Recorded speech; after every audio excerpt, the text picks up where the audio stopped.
Vamos dar continuidade do culto, ao culto de adoração ao Senhor, e convido todos a abrirem suas Bíblias lá no livro de Números, capítulo 14.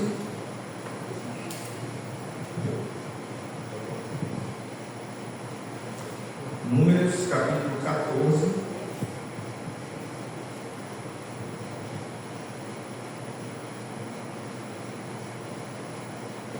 Do verso 1 até o verso 10.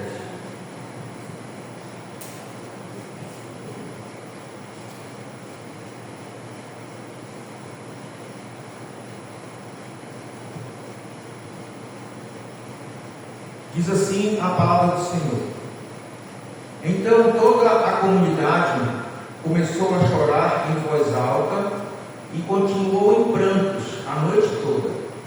Suas vozes se elevaram em grande protesto contra Moisés e Arão. Se ao menos tivéssemos morrido no Egito, ou mesmo aqui no deserto, diziam. Porque o Senhor está nos levando para essa terra só para morrermos em combate. Nossas esposas e crianças serão capturadas como prisioneiros de guerra. Não seria melhor voltarmos para o Egito? E disseram uns aos outros: Vamos escolher um novo líder e voltar para o Egito. Moisés e Arão se curvaram com o rosto em terra diante de toda a comunidade de Israel. Dois dos homens que tinham feito o reconhecimento da terra, Josué, filho de Nun, e Caleb, filho de Jefoné, rasgaram suas roupas e disseram a toda a comunidade de Israel: A terra da qual fizemos reconhecimento é muito boa, e se o Senhor se agradar de nós, Ele nos levará em segurança até ela e a dará a nós. É uma terra que produz leite e mel com fartura. Não se rebelem contra o Senhor e não tenham medo dos povos da terra. Diante de nós, eles estão indefesos. Não tem quem os proteja, mas o Senhor está conosco. Não tenham medo deles. Ainda assim, toda a comunidade começou a falar em apedrejar Josué e Caleb. Então, a presença gloriosa do Senhor apareceu na tenda do encontro a todos os israelitas. Até aqui a palavra do Senhor. Amém. Que o Senhor confirme a oração da nossa irmã Isolina e aplique as suas verdades aos nossos corações. Irmãos, eu quero começar a mensagem desta noite convidando vocês a imaginarem um time de futebol que, após muitos anos de treinamento, um treinamento intensivo, um treinamento duro, está pronto para uma disputa de final de campeonato. Um campeonato muito importante, mas a maioria dos jogadores não acreditam na conquista diante desse time, desse forte adversário. Só dois mantêm a confiança firme do time e acreditam na vitória. É justamente esse contexto que o povo de Israel vive aqui. O texto aqui descreve um momento decisivo, importante na história do povo de Deus. Depois de 40 anos no deserto, após uma caminhada exaustiva, uma caminhada que parecia que não teria fim, o povo chega nos limites, às portas da terra prometida. E apesar de todos os milagres que Deus realizou durante todo o tempo, o medo e a incredulidade dominavam o coração deles, fazendo com que eles começassem a murmurar contra Deus. 12 espias foram enviados para verificar a terra de Canaã. 10 deles voltaram totalmente desencorajados e 2 voltaram confiantes de que Deus lhes daria a vitória sobre os adversários fortes, conforme o próprio Deus já tinha prometido. Irmãos, esse texto que nós lemos, ele nos desafia a refletir sobre a nossa postura diante das promessas de Deus em meio às dificuldades. Dito isso, eu quero te fazer 3 perguntas nessa noite. Quantas vezes o medo tem paralisado você na hora de tomar decisões importantes em sua vida pessoal e espiritual. Hoje você tem confiado em Deus, mesmo quando tudo parece difícil? Na hora de tomar a decisão de fé, você lembra das bênçãos ou você desanima? Nessa noite eu quero trazer a mensagem sobre o tema A Fé que Supera o Medo. E eu quero convidar vocês a pensar sobre 3 pontos que nós podemos ver nesse texto. O primeiro ponto é o ato da rebelião. O segundo, confrontando a liderança. E o terceiro, repreensão e a misericórdia de Deus. O primeiro, então, ponto que nós vamos tratar é sobre o ato da rebelião, versos 1 até o verso 4.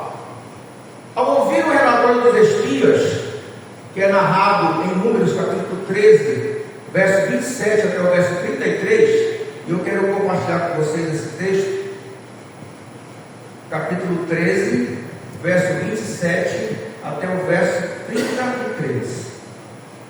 Este foi o relatório dos espias, ao voltarem da terra de Canaã.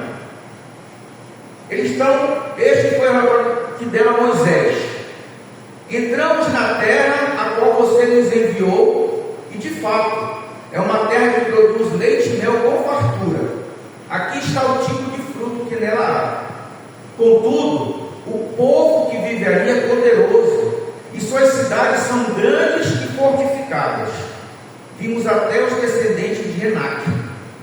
Os amalequitas vivem no Negueb, e os hititas, jebuseus e amorreus vivem na região montanhosa. Os cananeus vivem perto do litoral do mar Mediterrâneo e no vale do Jordão. Caleb tentou acalmar o povo que estava diante de Moisés. Vamos partir agora mesmo para tomar a terra, disse ele. Com certeza podemos conquistá-la. Mas os outros homens que tinham feito com ele o reconhecimento da terra discordaram. Não podemos enfrentá-los. São mais fortes que nós.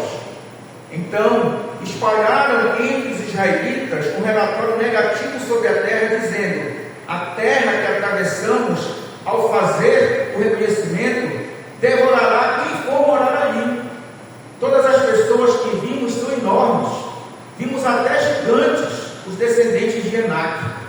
Perto dele nos sentimos como gafanhotos, e também era assim que parecemos para eles. Amém. Irmãos, diante desse relatório dos espias, dos 10, da maioria deles, qual foi a reação do povo?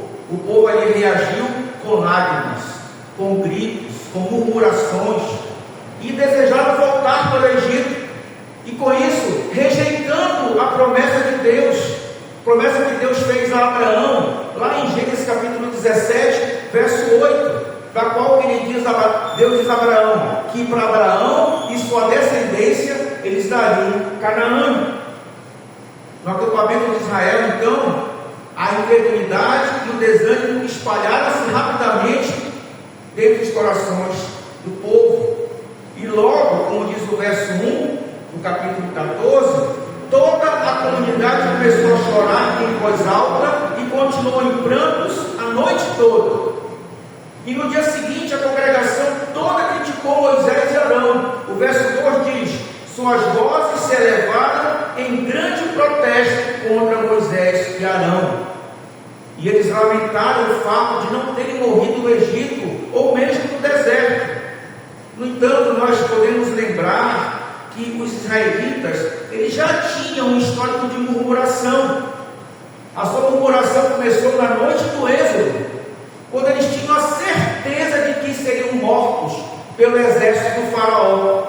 Irmãos, quando os nossos olhos estão voltados para nós mesmos, para as nossas circunstâncias, nós perdemos a compreensão e acabamos até dizendo e fazendo coisas que nós podemos considerar ridículas, coisas bobas.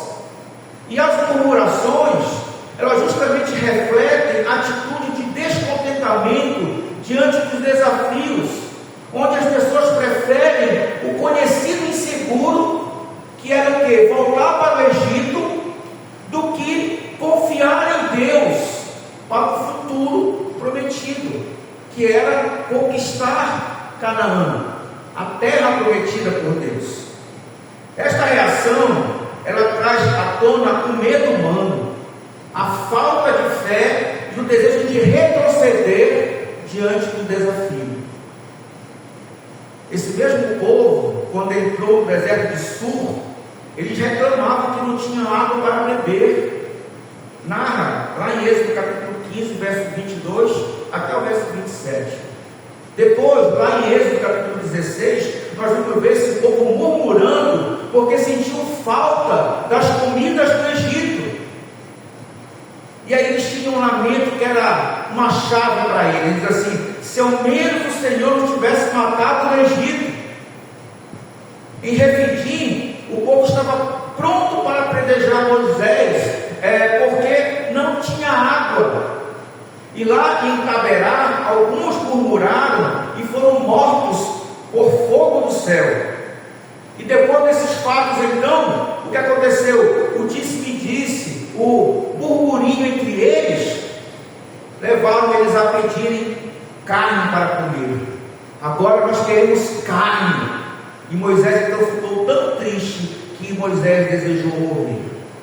Uma pergunta eu faço para vocês: quantas vezes temos permitido que o medo ou a dúvida nos impeçam de avançar na fé, nos impeçam a uma vida de santidade, a uma vida de pureza, a uma vida de fidelidade? Quantas vezes nos impedem a desenvolver o trabalho do Senhor? Quantas vezes nos impedem a tomada de decisão justa? Essa narrativa dos versos 1 ao verso 4, ele deve nos chamar a atenção para a importância da nossa fé ativa. A mesma fé de José e Caleb, que viram uma oportunidade, e não apenas uma oportunidade, mas confiavam na vitória, porque Deus tinha prometido. Diferente dos outros 10 espias incrédulos, que viram apenas obstáculos e viram um sofrimento antecipado. Para nós que estamos hoje, isso deve servir como um alerta sobre as consequências da desobediência e deve nos incentivar a termos escolhas sábias, deve nos incentivar uma responsabilidade pessoal e, com isso, fortalecer a nossa confiança diária em Deus por meio da oração e por meio da obediência. O segundo ponto que esse texto nos ensina, ele se apresenta do verso 5 até o verso 9, e nós vemos ali o povo confrontando a sua liderança. Moisés e Arão, o texto diz, que se prostram em oração, enquanto Josué e Caleb trazem uma palavra de fé e de coragem. Nós podemos ver que nesse acampamento haviam 4 homens de fé: Moisés, Arão, Caleb e Josué. E eles tentaram mudar a situação de murmuração. Moisés e Arão se prostraram com o rosto em terra e começaram a interceder a Deus. E eles continuariam fazendo isso. Mas Caleb e Josué, eles falaram com o povo e garantiram que o exército de Israel poderia tomar a terra. O texto diz: se o Senhor se agradar de nós, Ele nos dará essa terra, porque Deus estava com eles. Esses 2 homens, Josué e Caleb, eles conseguiram ali então entender qual era de fato realmente o pecado de Israel. O pecado de Israel era a rebelião contra Deus.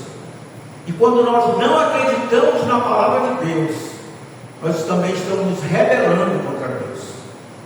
Infelizmente, irmãos, em muitas igrejas hoje, há aqueles que nós chamamos de murmuradores, que incomodam os seus líderes e que às vezes precisam ser disciplinados. Mas aqui nesse caso de Israel, não eram apenas alguns, era a nação inteira. Ela estava lamentando pela triste situação causada pela incredulidade.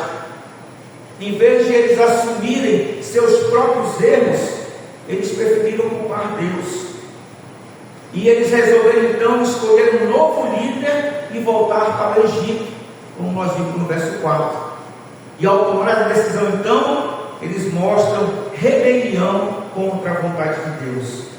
Mas Caleb e Josué, confiados plenamente na fidelidade de Deus e no cumprimento da promessa de uma terra que produzia muito leite e muito mel, mesmo diante dos obstáculos, mesmo diante até dos gigantes que ali eles viram.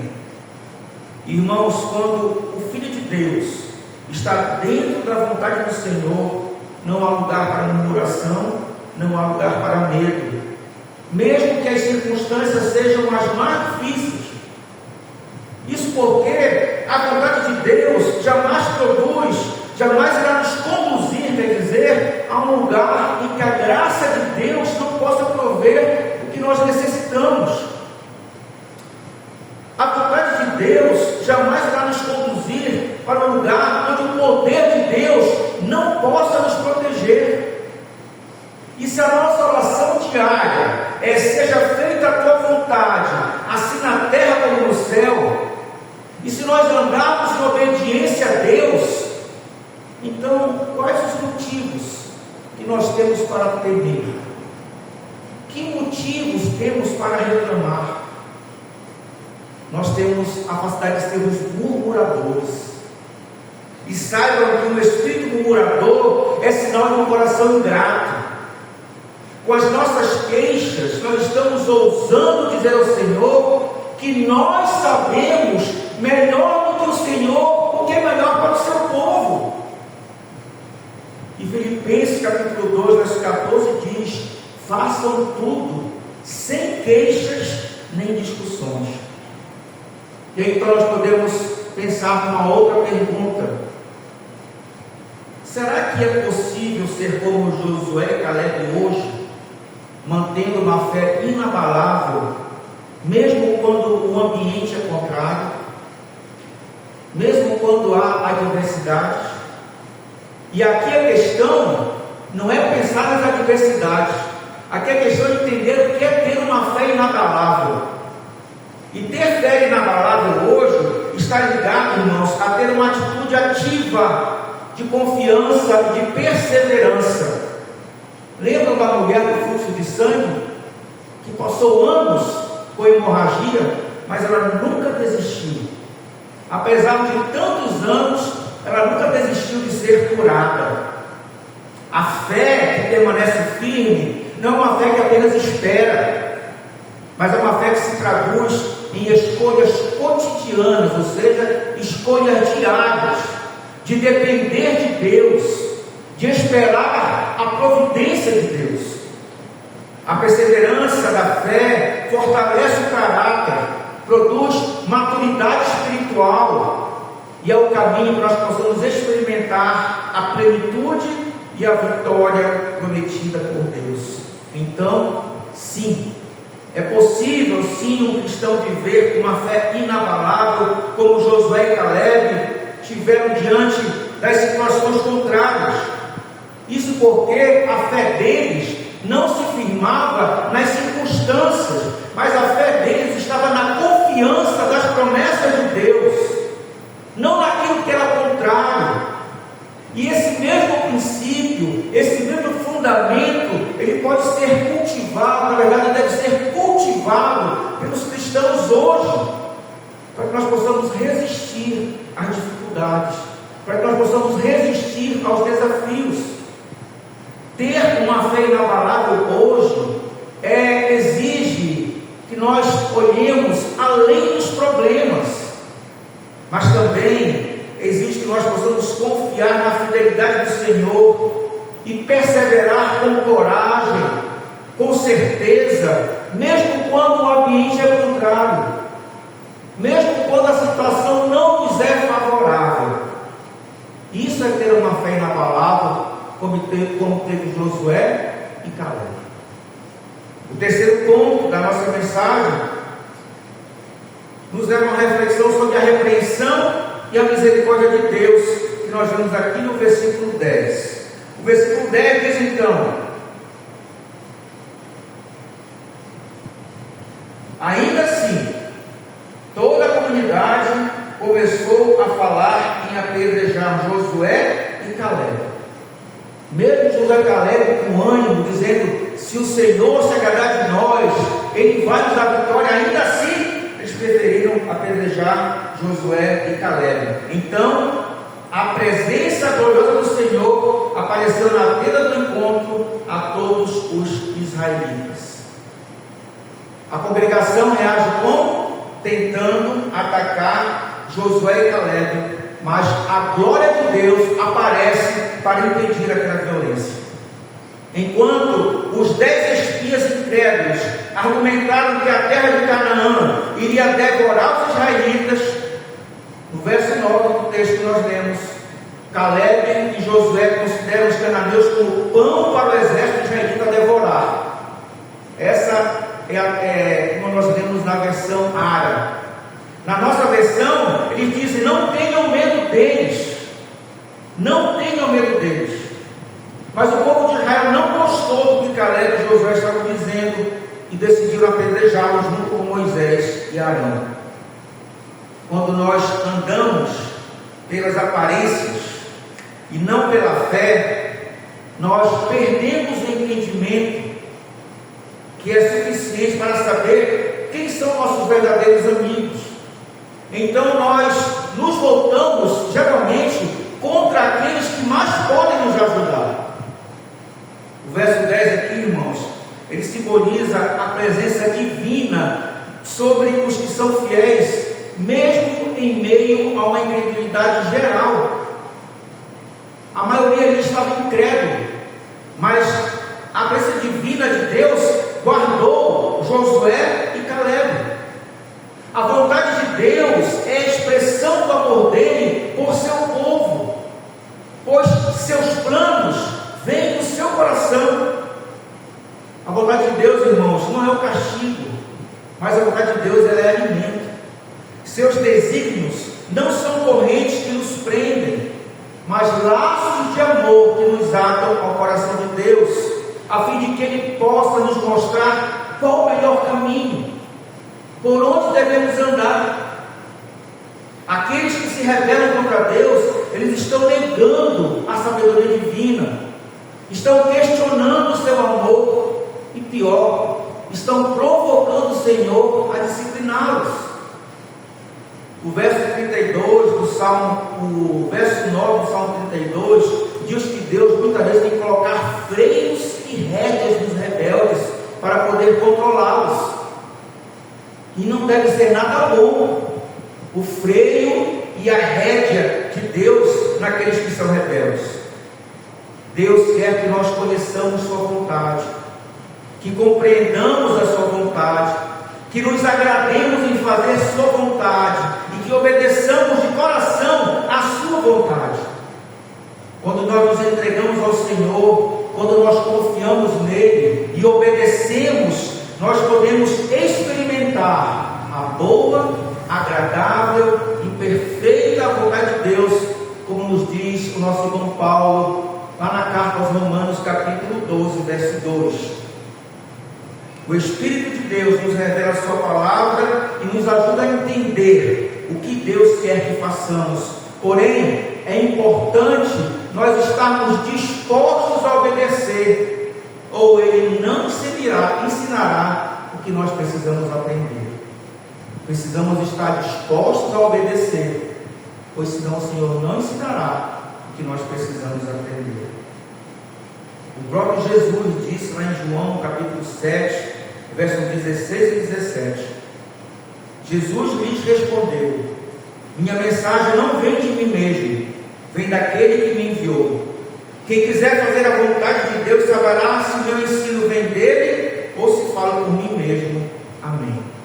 E numa outra citação de F.W. Robertson, lá no século XIX, ele disse a seguinte frase: se não estamos dispostos a obedecer, Deus não tem obrigação de nos revelar a sua vontade.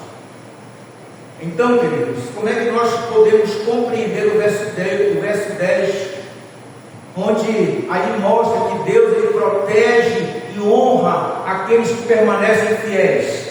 E aqui então nós podemos ver o ponto alto da rebelião de Israel por causa da sua incredulidade. onde o povo tenta apedrejar Josué, Caleb, Moisés e Arão, mas a glória do Senhor intervém na tenda da congregação, revelando a sua presença e soberania.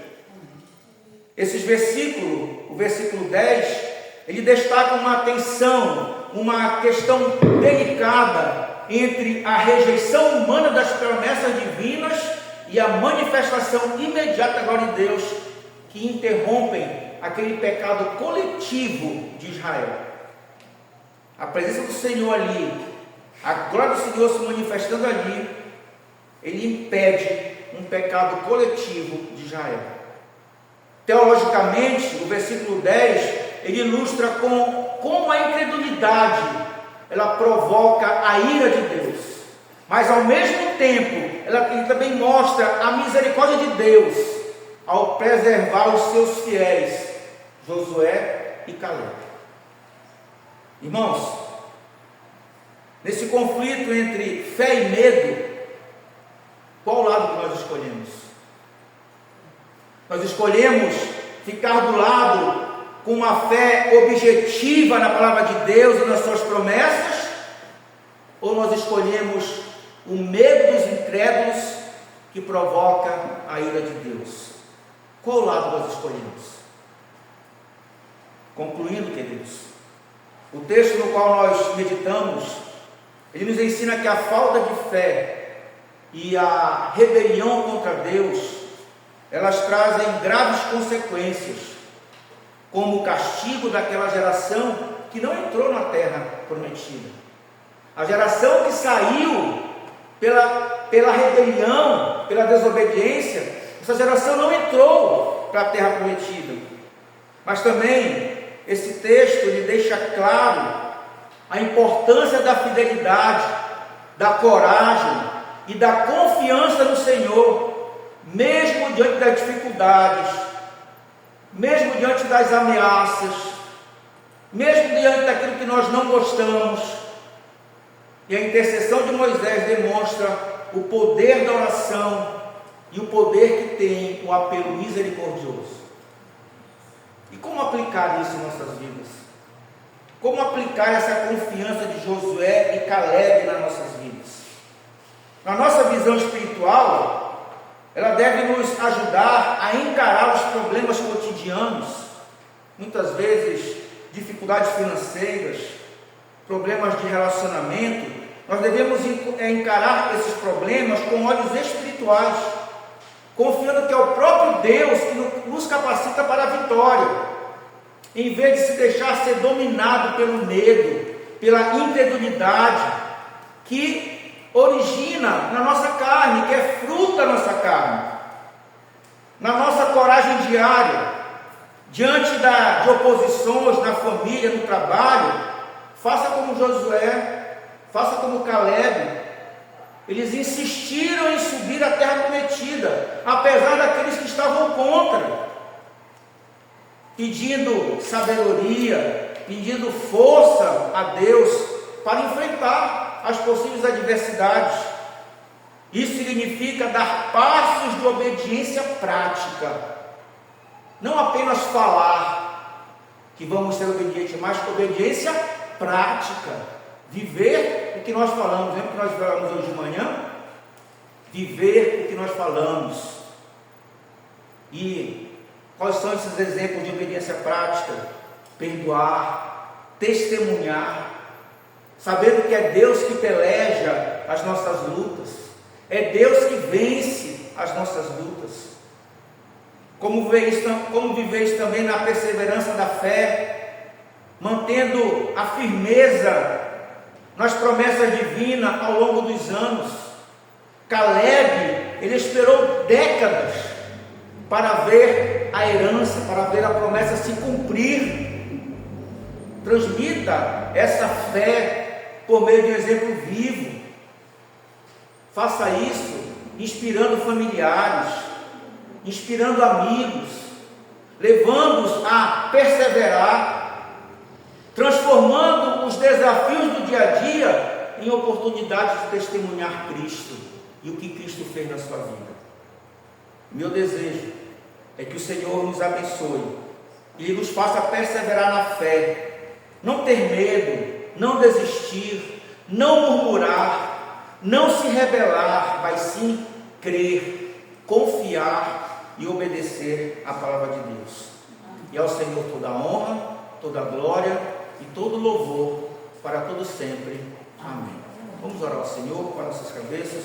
Irmã Raquel, nos eleva uma oração de gratidão ao Senhor.